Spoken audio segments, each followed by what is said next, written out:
Welcome back to Tao of Twang. I'm Dave. So, kicking off a series of several videos using this location on the neck, this key, probably the same backing riff, and just some real concise, shorter videos here of some patterns in this Southern style and, licks, but really routines for practicing mostly this pentatonic. We might put a little bit of modal stuff in there on some of them. So here's the first one. Then I'm going to zoom you in here in just a second. It's a pattern of climbing and descending.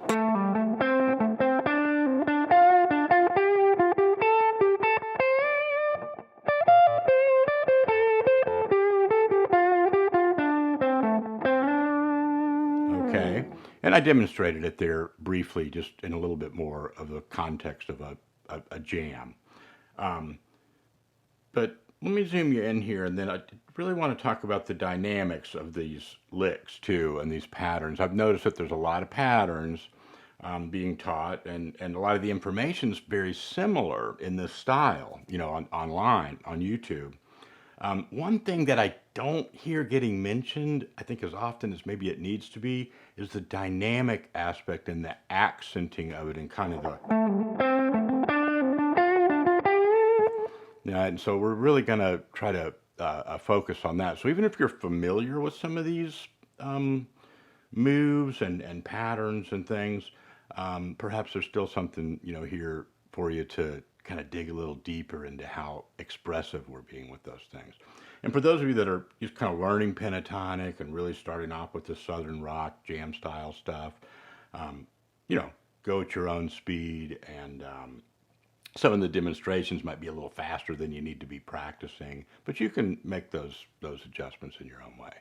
So let me get you zoomed in here, and we'll check out this first little idea.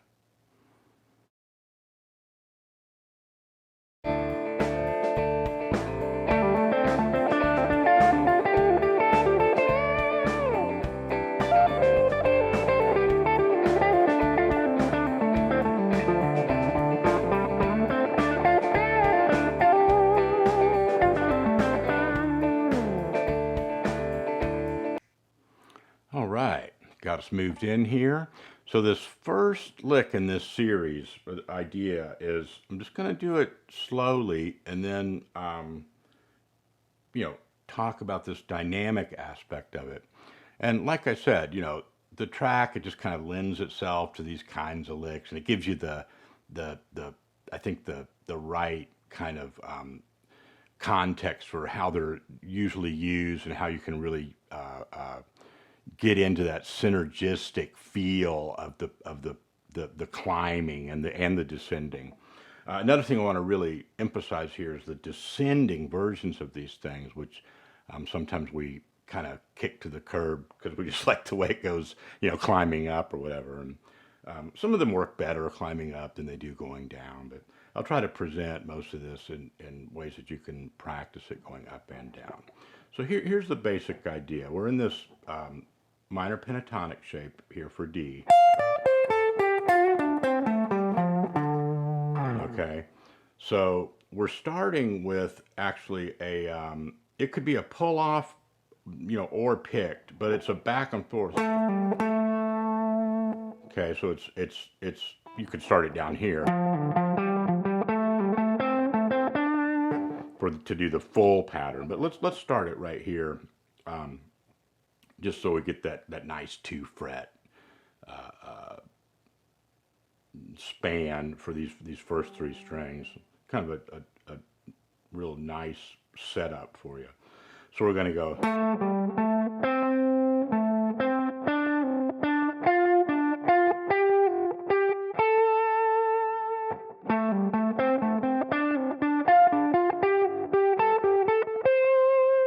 Okay, and you can take it as far up or not as you want to.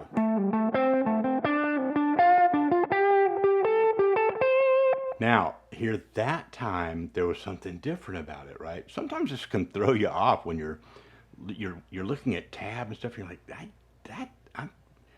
I'm doing what this tab says, but then when I put the right back on the screen, it doesn't sound like that. Sometimes it's the nuanced things that you're not used to like really focusing on them. The thing I think that really is essential about this pattern is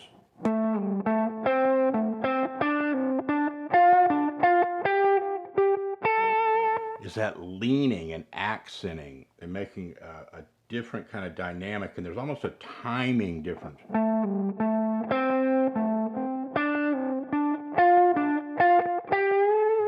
So it's like a triplet, triplet, triplet, ba. Okay. If you can verbalize this stuff, it helps sometimes too.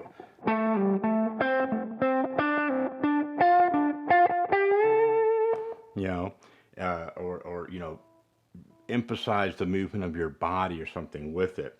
So I'm kind of, it's ba da da da da da da. And when you start on the dipping down interval of it,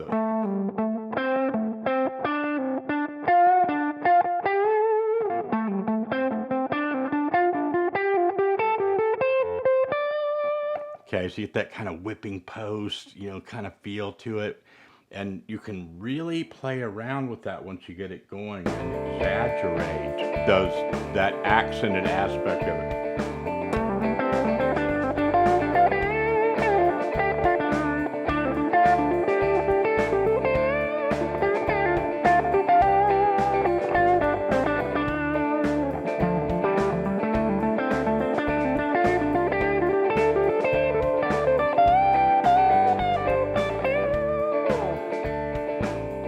Okay, so there it is with some other context, some bends, some blues, minor pentatonic bending licks and stuff in there. And really, you know, just to slow that down, not that complicated. I'm really just doing the pattern. And then when I get to, you know, notes that I would normally bend a lot in this kind of shape, when I reach those, I'm just going ahead and bending them.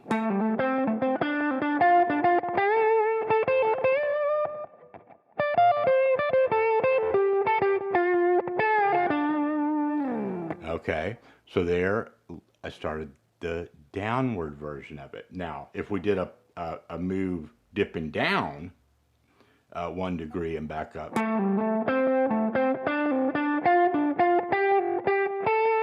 when we're ascending, when we're descending, gonna reach up for a degree or two, a degree of the pentatonic scale, up and then back.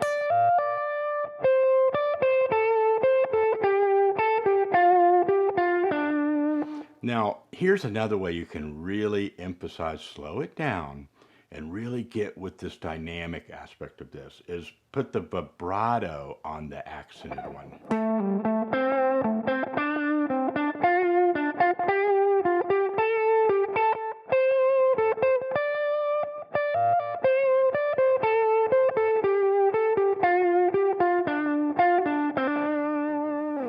Okay, because that causes you to not only make a dynamic difference and sort of a difference in physicality with it, but it also causes your timing to kind of linger on those in a kind of a not random, but not a real precise way, but just a real felt way.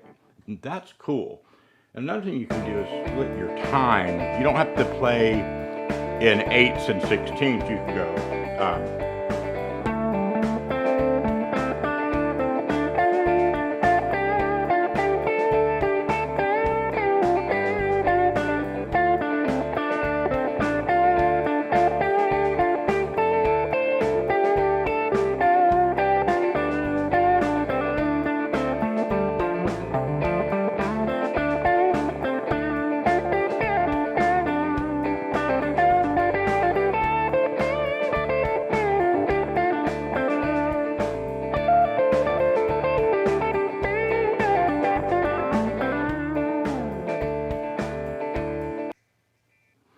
Okay, so hopefully that was enough demonstration. Do your own thing, make a little loop, or if you're jamming with somebody, do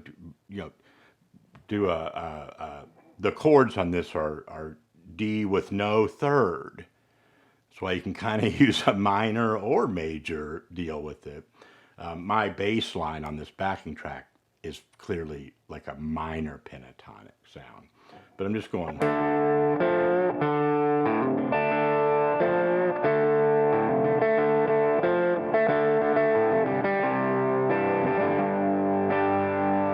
Okay, so it's D, C, and G. You don't have to copy that, do a different version of that backing track. But, if you use a looper or something to practice, just throw down a D, and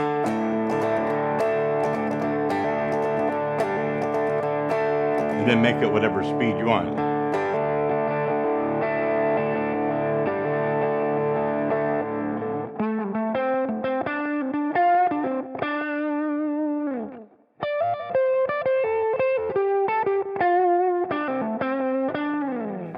Okay. And then wherever you are, remember to, put your other ideas and skills and things that you're working on into the mix with it. And that's how you really consolidate it and kind of file it into your real system, right? So you don't end up like me going back and like, all right, I'm going to play that killer lick I learned last week. And then I'm like, okay. You too.